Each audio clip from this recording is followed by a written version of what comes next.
Hello everybody, welcome to WhatCulture Gaming. I'm Scott, joined by Josh. Hello, Scott. Josh, my friend, it has just been Call of Duty Modern Warfare weekend, and a lot of people aren't very happy with the state of Modern Warfare 2's reboot, reimagining, remake thing. No. Scott Telford, if you've been online, or especially on the Call of Duty subreddit, you'll see a lot of complaints over the weekend, and to be honest, they're not entirely invalid, because it's been a strange rollout for a game that many people were really excited about, including myself. Yes. And ultimately, it's been a strange launch where features that you would expect to be in the game are missing. There is a map that is MIA. There was a map in the beta that isn't in the final game, and people are a little bit confused about that because at least at the time of recording, Activision hasn't really commented on why it's gone. There are issues with the bad spawns and bad UI, and ultimately it just kind of feels like this game is kind of coming in hotter than people would expect. I've personally been enjoying myself. You know, I was a huge fan of the 2019 Modern Warfare game, and I've been really enjoying this because it is an ambitious title that has changed a lot of core fundamentals with the multiplayer especially, and it's trying kind of like newer things like bigger maps, bigger modes, expanding upon the ground war mode in 2019 and incorporating a lot of different kind of like styles of Call of Duty play that I'm really enjoying, but there are these drawbacks that I'm going to get into. I know that you've jumped in yourself. Like, can I get your first impressions before I go into these details in particular? This was a weird one because I saw the sales data across the weekend and it was like, oh, it's the biggest selling Call of Duty on Steam either ever or in quite some time. Yeah. And it's a very solid card. I feel like every year we sort of just till the fields and go, is it a good card? Yes, it's a good card. This year's yield is pretty strong. And yeah, it's a good card. I mean, I play every single one of them. This is a solid enough game. It's one of those ones where I played every single Call of Duty apart from Modern Warfare 3. Yeah. But this one, I just sort of played it and I was like, yep, this is more of what I love from 2019. It's very much a continuation. However, I know that if you play Call of Duty a lot more than I do, like I play every single one, but I'm not a hardcore fan. Josh has played like 1,000 hours or something of Warzone. Dude's living on it, whereas you're going to notice way more things. I think the overall Call of Duty fandom will notice a lot more than I would. So for me, it's just give me an M4 and let me hold the left trigger, then the right trigger. I'm solid enough. Unfortunately for you, the M4 is the first assault rifle it's you like get. They saw me coming. So that's perfect for you. Yeah, okay, let's jump into the things that they have changed then, because that is a cause of contention amongst the fan base right now, specifically the way that perks work. So in previous Call of Duty titles, as you probably know, you pick 3 perks before the match, and then they just activate for the entirety of that match, and then you go forward from there. There's not much else to them. Sometimes you can unlock other versions of them, but it's been pretty much straightforward for the past few years. The new perk system, however, you get 2 base perks that activate for the full match, but then the next 2 perks that you get that are a little bit more stronger don't activate until a certain threshold within that map. So you still get ultimately random. Yeah, it does. So ultimately you still get all of the perks eventually, but it seems like a kind of needless change, because in my experience playing, you know, certain modes, I unlock them quite fast anyway. Yeah. And it's like, if I'm going to unlock them fast, why not just have them right from the very beginning? It's one of those kind of needless changes, I would argue,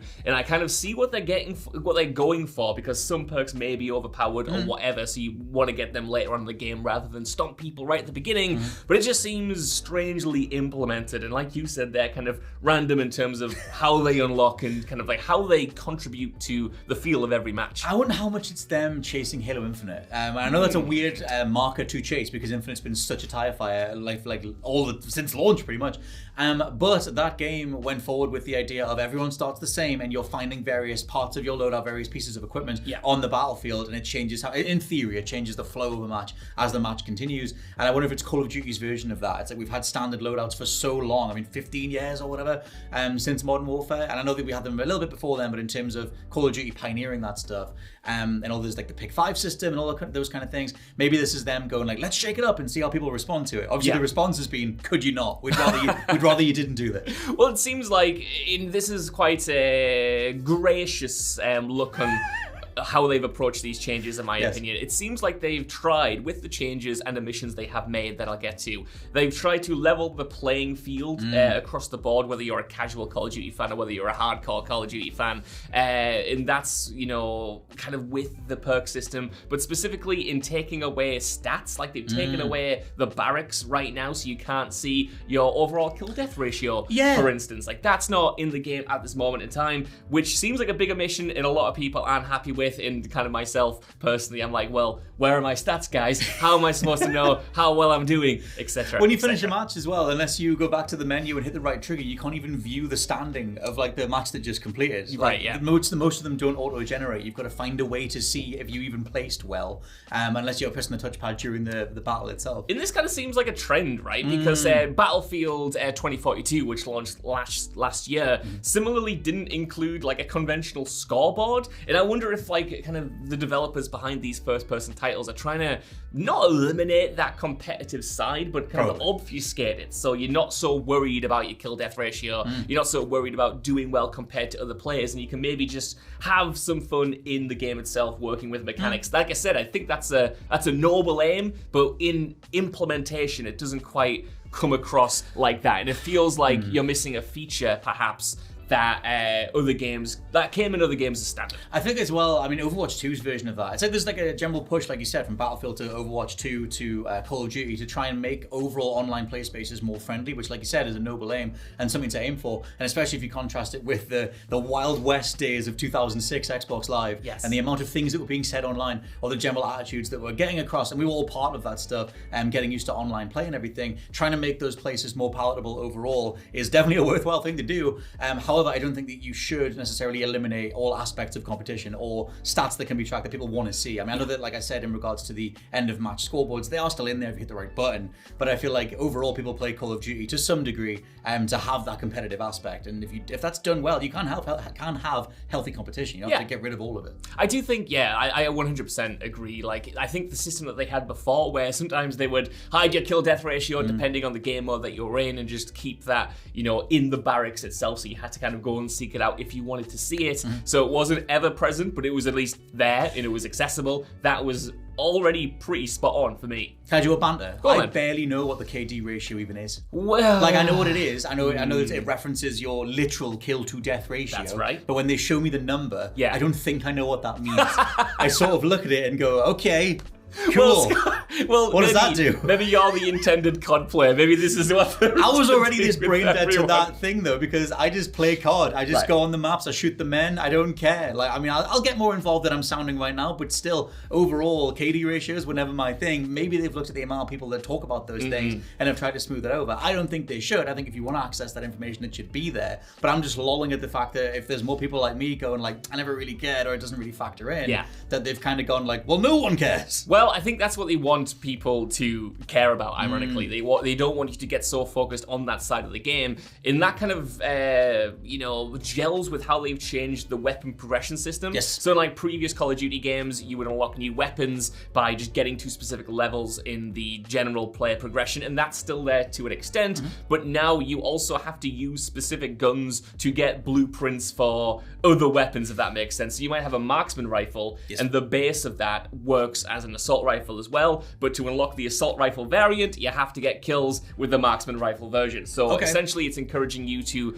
maybe choose weapons and play with weapons that you otherwise wouldn't have touched, so you can unlock other versions of them Breath of the Wild that you style. might want to use. Yeah, maybe Breath of the Wild style, but obviously not all of those weapons are good. And there's one marksman rifle in particular that I'm talking about right now. I think it's called like the Lackman 5.5 something. It's lacking, is it? It very is, Scott Elford. It's very is lacking because it wasn't fun to use, but I felt compelled to use it so I could unlock this other version of the weapon. And again, it's a noble aim because they want you to use different weapons. They want more variety in the gunplay. They don't just want people using the M4 and then sticking with it for the entire game. And I do get that. However, is that necessarily fun? Is that necessarily fun? And does that gel with kind of like what Call of Duty was before, like we were talking about with the competitive angle? I don't know. Ultimately, is it what people want necessarily? Is it what the community is responding to? I don't mind the system that's in place right now because you still get gun unlocks. It's just if you want those particular versions, you have to spend time with other weapons, and it just depends if those guns are fun to use, which in my opinion that marksman rifle is not. I'm having a nightmare with it. I'm trying it fully auto, I'm trying it single shot, I'm trying it on ground war, I'm trying it in 6v6. Maybe I just suck, I don't know. I feel like overall if they were going to shake this many things up, it should have been in one of the installments like Vanguard mod or Infinite Warfare or whatever, not something that feels like a direct sequel. Obviously, this is Modern Warfare 2, it's the continuation of 2019's, and that will get a lot of eyeballs on your risks that you're taking, but still, it's Call of Duty. It's still going to be something that a lot of people are going to check out. But yeah, I'm always going to champion a risk. I feel like this has only been out for about 4 days or so. Yeah. So I feel like a lot of people are still getting used to things. However, like you said, that's a double-edged sword. I always like the idea of trying to encourage a player base to try more of the weapons on show.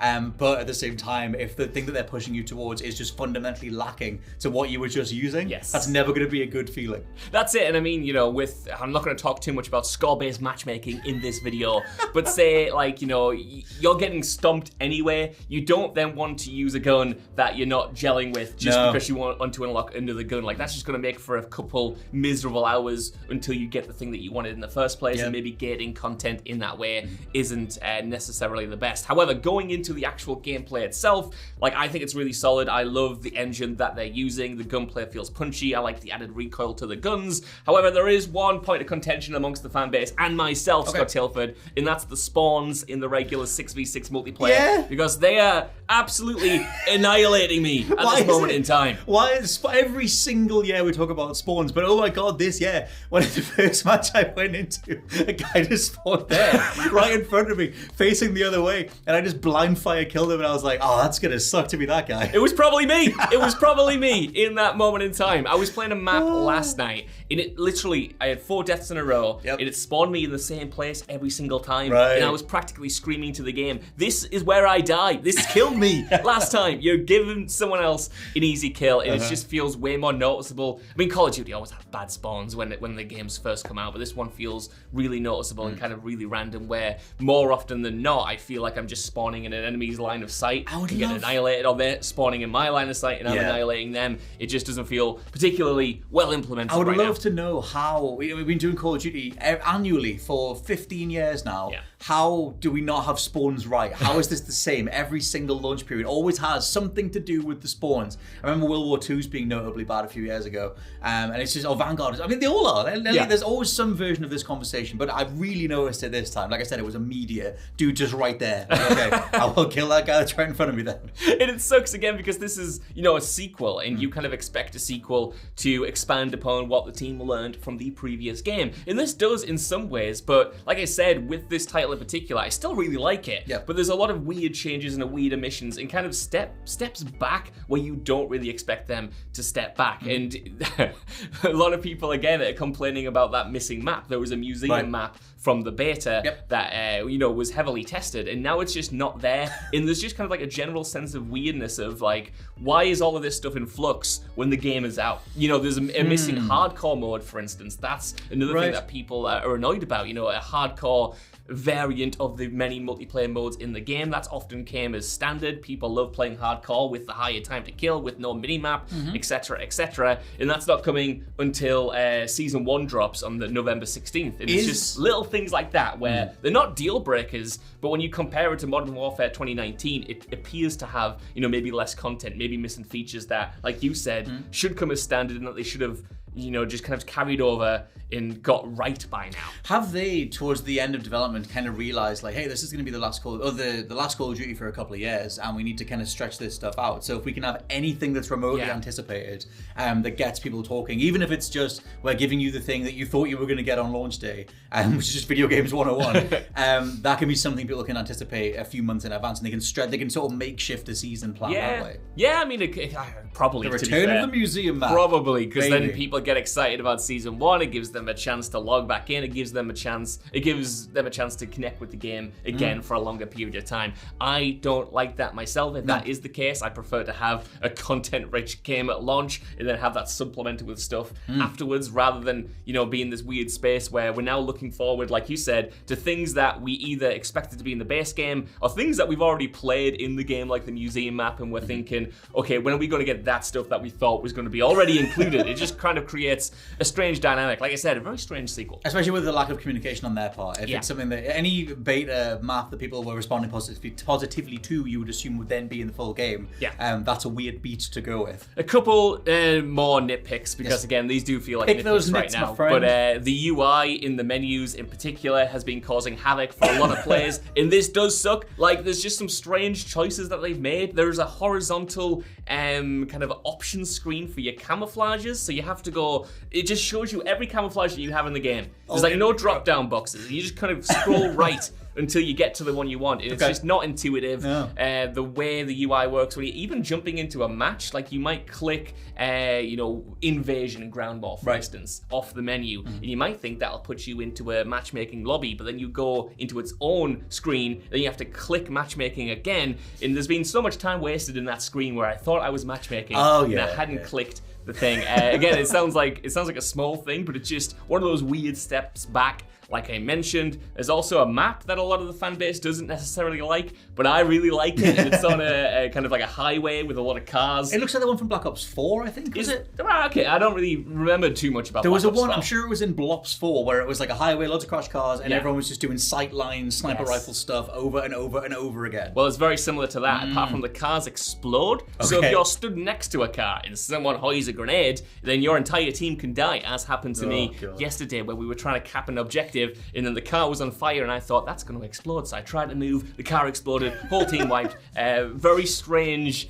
kind of approach to that level's design, because I actually do think it works well as a level. Right. I might be in the minority for that. It's just the exploding cars and how many of them there are that kind of seems strange, because it just seems like a hazard that you have to avoid, but if you're avoiding it, you avoid the whole middle lane of the map. One thing that I always hated in Call of Duty campaigns was that idea of you just wandered into the radius of a grenade about to go off, and even if you're right on the edge of it, it's an instant death thing. Yes. So you see the thing on the screen going like, hit RB to throw it back, but you're dead before you can even respond to it. And same thing for exploding cars and stuff. You sort of just, your character just dies in the middle of a firefight, and it's like, oh well, guess I die then. I guess I must have been next to some radius that I couldn't see. Bringing that across to the multiplayer is potentially tragic. It was. It certainly was, my friend. Like I said, it sucks because I think the map is good. It's just these tiny kind of issues that add up ultimately. It might seem like we're nitpicking a lot in this video, but we're just trying to reflect kind of like what the fandom is talking about right now, and these seemingly are the biggest issues, and they're kind of more of a problem because I don't think anyone really expected the game to have these issues, because like I said, a lot of them are steps back from what we had previously and what we established with Modern Warfare 2019, and a lot of them do directly impact the gameplay as well. Like I said, no hardcore mode absolutely sucks. The bad spawns obviously really suck. And like other missing features that you expect to be in there as standard, it just feels strange, and it just feels like why wasn't this sorted at launch? Because the game could be something special, and like I said, it is still very good. Like, I'm not saying don't buy the game or anything for these reasons. It's just room for improvement, and it's kind of, I think it was an unforced error on Activision and Infinity Ward's part to not have this stuff in there at launch, or have this stuff sorted at launch, because otherwise we could have hit the ground running, and now the game is good, but we're fixing issues that were fixed 3 years ago, if that makes sense. Well, that's the thing, and speaking of like years gone by, I feel like this long into an annual cycle, I know they're finally taking a break now, so maybe we'll see. Maybe the spawns in 2 years' time will be perfect because they find out enough time to refine it and do whatever. But this long into a franchise's life cycle, they kind of have to get those things right. Yeah. And they're going to stick out more and more, especially when this is the sequel to the best received COD in quite some time. Like 2019's game, at least for me, is like the best one they've ever done. I thought that thing was absolutely incredible. In regards to the gameplay, I think the story was a little bit waning, but whatever. Yeah. In terms of the feel, it was stellar. And so yeah, you're finally bringing that back around after Vanguard and whatever to finally pay that off and do something grander, and then to take even the remotest step back is going to massively stand out because everyone's expecting it to be capitalized on, hence the sales. I guess we'll see how things shake out because like I said, the sales across the weekend have been incredibly strong, and maybe with all the new loadout system and the spawns and all the other issues, there'll be more people weighing in whether or not this is a big enough issue going forward that it gets addressed. Let us know what you think though down in the comments below of Modern Warfare 2, and for now I've been Scott from WhatCulture.com. I've been Josh from WhatCulture.com. And we'll catch you next time. Bye bye. Goodbye.